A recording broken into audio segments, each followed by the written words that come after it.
Welcome back to the last presentation for Module 2. And we're finishing up on page numbering using header or footer. So you could again use the header or footer to type specific information or to look for different styles. Or if you just want a page number at the top of the page, and you get the down arrow for more stylish options on the bottom of the page, within the page margins or current position, or if you need to adjust the page numbering or remove it completely. Also, you have within the header and footer tools, you have your header and footer, whether it's header at the top of every page, footer at the bottom of every page with content, or just a page number. You can add date and time, document information, whether it's a company name or the author name, and there are quick parts you can add, pictures and online. And this would all be in your header or footer on all of the pages of your entire document. You can go back and forth between the header and footer, and then if you have different first page, you could work with previous and next. So here's a sample again on page 1. Double click anywhere in the header or footer to unlock it, and that places you in the active header, and you can make changes. And again, once you double click back into the document or the red X to close out of the header or footer, you'll be back in the main document, and everything that you made for changes in the header or footer will be adjusted to all of the pages within the document.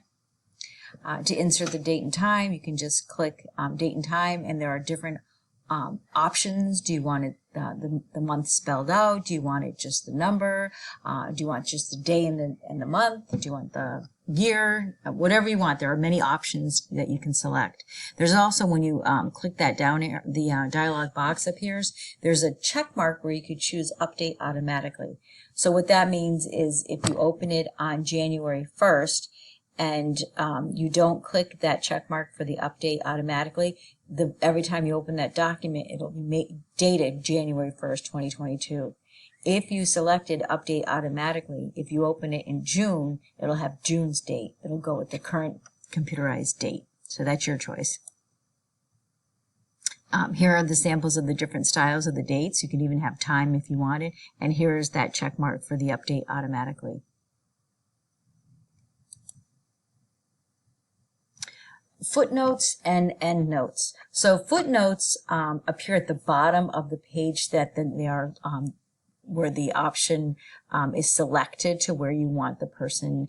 And usually footnotes are more information that you don't want to have in the actual document, but down at the bottom. So it's a by the way, PS, more information. So you have what's called a footnote.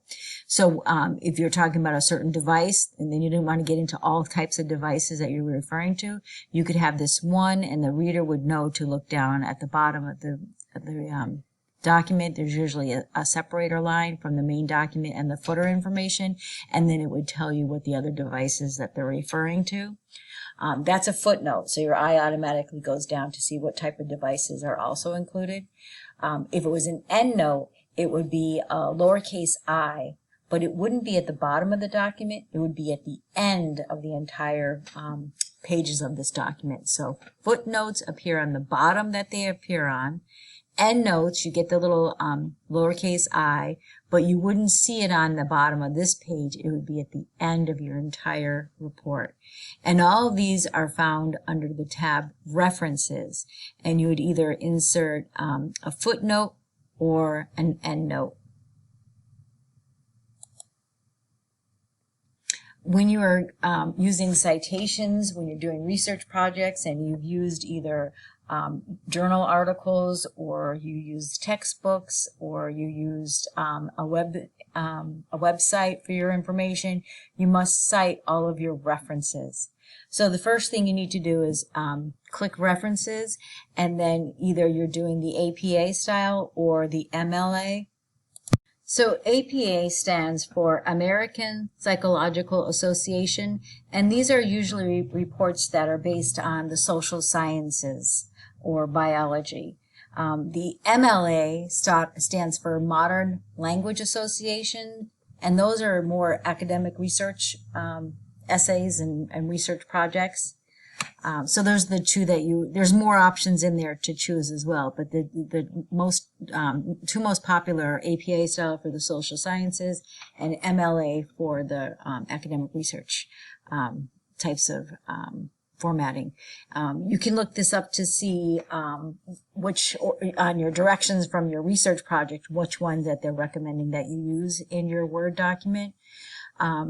So what's nice about this, at one time, there are certain formatting rules that you have to follow when you're including in your citations, whether you have the author's name followed by a comma, their first name, or their first initial, how the title of the book, the copyright information, the publishing company information, the date. It all has to be in a specific order in the works cited.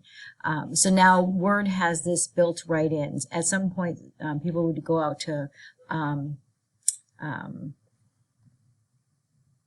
go to easybib.com or something, and you would just plug in all the information, and then it would give you the proper way to format this information. So Word does it automatically, which is nice in here. So the first thing you would choose is the correct style for this particular assignment that you're doing, whether it's APA or MLA, and then you would click Insert Citation after the quote or the resource within the document. If you needed to go into your, to list all of your resources that you have to make any corrections or changes, you would do that in Manage Sources. So once you're in Manage Sources, you can look at the list, and you wanted to change any of them. You can make corrections, you could edit them, you could delete them. Well, when you choose Edit Source, this is where you would get the information where you could change any of the, whether it's the author name, the title name, where the source was, you would change it in there. Back when you were creating one and you choose Insert Citation, you would choose Add a New Source, and then you would get a drop down, and you would choose, is it from a textbook, is it from a website, is it from a journal? You would select, and then all of the information that you would fill in would adjust to if it's from a book or it's from a journal, and you would fill in the author, the name, the company name, the publishing date, everything you would fill in, and then it would automatically at the end, when you go in to choose your bibliography, it'll generate it in the proper formatting procedure for you. So when you do choose references in bibliography, three options come up: bibliography style, references, or works cited. They're all the same, meaning it has the information. You can see that they're in alphabetical order, the name of the author, comma, their first name, the name of their book, the publishing company, and the date. It's all listed here. The only thing that's different is the word bibliography, references, works cited. The more recent works cited is works cited. Years and years ago, they were called bibliography, or it was just called references. So that's just your choice. Now, if you didn't want the words bibliography, references, or works cited, you would just click Insert Bibliography, and you would just get your sources. You wouldn't get any title. That's the only difference. Inspect a document. So if you're sharing a document that you've created with others, you probably wouldn't want them to know the originator, the author, or any personal information that is stored within your document. So what you would want to do is clear any of your personal information so that no one knows who created it, who did it, how much time they spent in it, on any of the company they worked on, any of the information, it would clear it. So to do that, you would click File and go to your Backstage area, and then you would choose Inspect for Issues, and then Inspect Document. And from that point, you would tell, especially if you had any comments that you didn't want anyone to see, you would remove all the comments, revisions, versions, annotations. You also remove the document properties and personal information, so that it's just a plain document you're sending someone that has no personal information of the originator or creator. So you could, and then you would remove both of them, remove all, and then close. And at the end, before you click Close, you would inspect. And everything should be checked off. And then inspect, and then you would close. And that's the end of Module 2. Thank you.